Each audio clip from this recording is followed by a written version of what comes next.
L'association brestoise d'Iguemer, qui signifie accueil et hospitalité en breton, gère un réseau d'hospitalité pour les demandeurs de droit au séjour. L'association a 3 objectifs: rechercher les hébergements temporaires, proposer un accompagnement quotidien aux familles ou aux personnes, et enfin sensibiliser les citoyens à l'accueil et à la rencontre avec les migrants. Nous sommes allés voir les bénévoles et les bénéficiaires.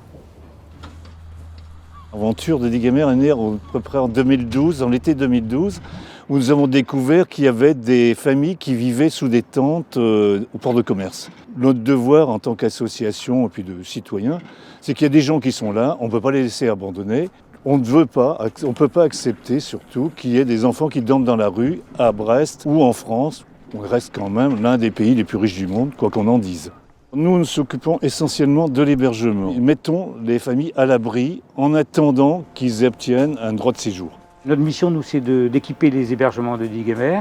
On répond aux dons, en fait.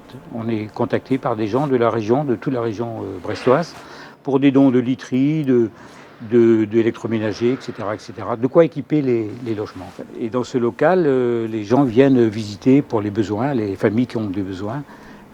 Viennent choisir en fait le mobilier ou la vaisselle, l'électroménager dont ils ont besoin, quoi. Et puis on a aussi des gens pour le nettoyage, les réparations.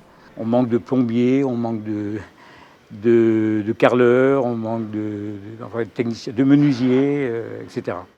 Le but essentiel, c'est d'héberger les gens et ensuite de les accompagner en fait dans leur vie de tous les jours. Il y a de quoi faire. Alors on a des illusions quelquefois, c'est pas toujours simple. Il y a du travail, mais c'est intéressant. Et vraiment, je pense que pour nous, c'est très enrichissant en fait ce qu'on fait. Et ça nous apporte certainement plus que ce que ça nous demande comme temps. Chacun peut apporter quelque chose. Donc moi, par exemple, je l'apporte sur de l'accompagnement au devoir de 2 enfants.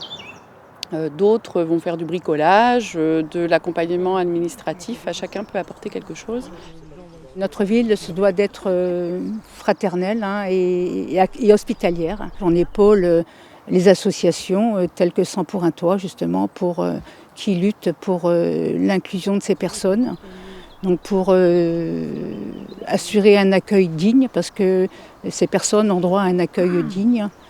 Moi, je me suis particulièrement investie dans l'apprentissage du français parce que je pense que l'intégration commence par la maîtrise de la langue et que donc ce sont des échanges que l'on a toutes les semaines avec les différentes familles. Déjà, sur le plan personnel, c'est très enrichissant et ça permet aux personnes de rompre l'isolement et de pouvoir s'intégrer plus facilement. Au début, quand on vient ici en France et qu'on ne sait pas parler, tout au début, ça peut sembler difficile à parler, mais avec la volonté, avec on va dire prendre le courage à 2 mains, comme on dit ici, on peut tout y arriver. Quand on veut, on peut. L'école, pour moi, c'est vraiment important, quoi. Enfin, ça crée vraiment des liens, ça ouvre vraiment complètement un autre univers. Et puis après, le travail, je dirais bien, ça se lie par rapport à l'école, ça crée des liens parce qu'il faut bien réfléchir aussi qu'est-ce qu'on veut faire pour notre avenir. On s'attache aux personnes parce qu'on veut les aider à aller plus loin et puis essayer de trouver des solutions, ce qui n'est pas toujours très évident. C'est ça qui est fort dans ce que l'on fait à d'Iguemer. Je passais toutes les journées en fait au Secours catholique pour apprendre la langue et pour faire du bénévolat, pour s'intégrer. Du coup, ça m'a aidé beaucoup. Si on ne parle pas la langue, du coup, ça va être en fait très dur pour trouver un boulot.